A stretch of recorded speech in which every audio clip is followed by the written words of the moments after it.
Ladies and gentlemen, boys and girls, thank you for joining me for the final episode of Dream Theater's album ranking, okay? So far, we've done 2 videos. We did a Forgettable tier, which was the first video. We did a Great Albums tier, which was the last video. And now you are currently watching the Best of the Best, the Unforgettable tier, for all the Dream Theater albums that are left. Thank you for joining me again, okay? In no particular order, we have the album Images and Words. Now, Images and Words came out in 1992.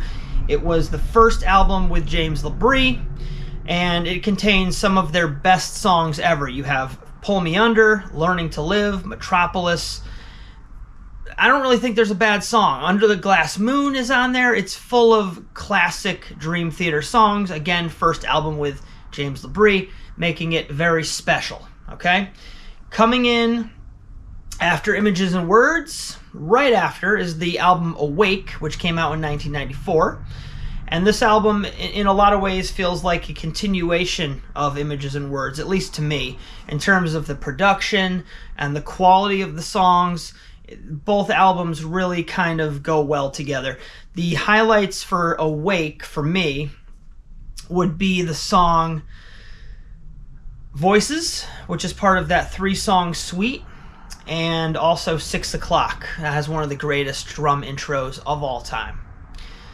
After Awake, we're going to jump right into Scenes from a Memory, also known as Metropolis Part 2. This came out in 1999. It's the first album with Jordan Rudess on keyboard, and I feel like Dream Theater, this was like the beginning of where they really started to become the Dream Theater that everyone knows and loves. This was like right on the cusp of greatness.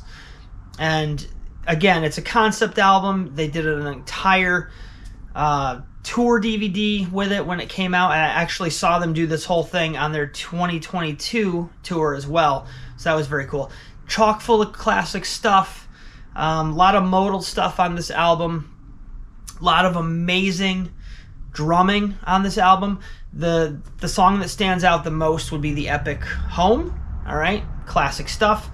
After Scenes from a Memory, we're going to have to pull in Train of Thought, which is probably their heaviest, chunkiest album ever written. And I feel like this is either an album that's really loved or really hated. I personally love it. Chock full of dark, heavy, chunky songs. As I Am, In the Name of God, This Dying Soul, Honor Thy Father. Honor Thy Father has one of the coolest drum intros I've ever heard. As I Am is, it always reminded me of like an Enter Sandman type riff because it's got the tritone in there. It's very dark and heavy. After that, we have the last 2 I'm going to mention. You're probably going to completely disagree with me. The average Dream Theater fan will probably think I'm crazy, but Falling into Infinity is also one of my top tier Dream Theater albums. Very different. They left the birthplace of Dream Theater. They left that original state with the Awake and Images and Words albums for a more modern edge kind of feel. It's a lot more wide open. They had a new keyboard player, which I'm sure in some way maybe influenced them a little bit.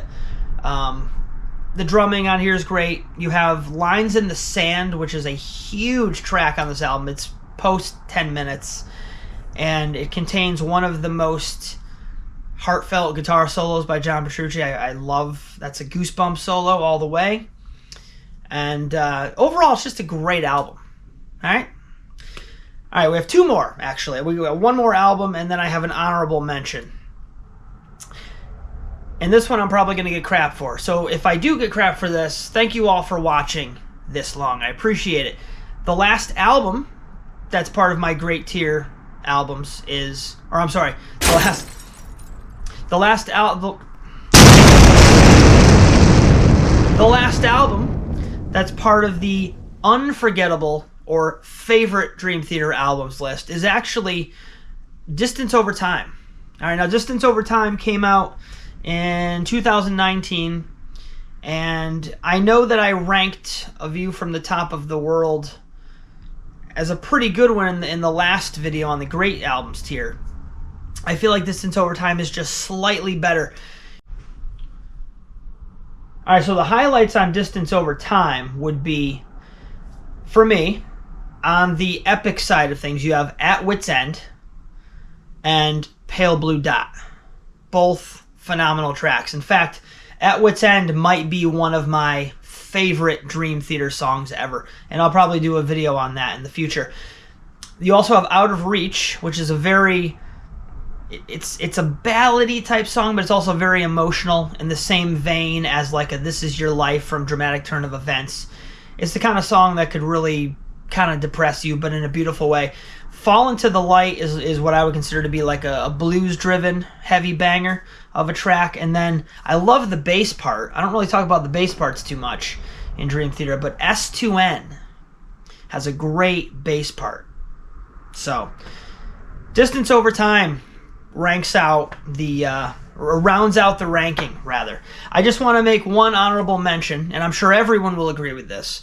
The 1995 EP, A Change of Seasons, which contains cover songs and live tracks, also contains the 23-minute epic A Change of Seasons. And I would put A Change of Seasons as Dream Theater's best epic of all time, and I'm pretty sure I did a video on that in the past. But it's also just, I know it's not technically an album, but I'm throwing it in there as an honorable mention. It's in the top, and it's a phenomenal track. It's unlike the 7-step suite on this track 2 of 6 Degrees. This song actually feels very cohesive from start to finish. So, for what it's worth, I really like A Change of Seasons. I'd like to thank you all for watching. If you're still here, please leave a comment saying you're still here, because that would be very helpful to know that people are watching to the end. Please like, subscribe, and there will be more. This is only going to get better, I promise you. So thank you again for watching. We'll see you next time.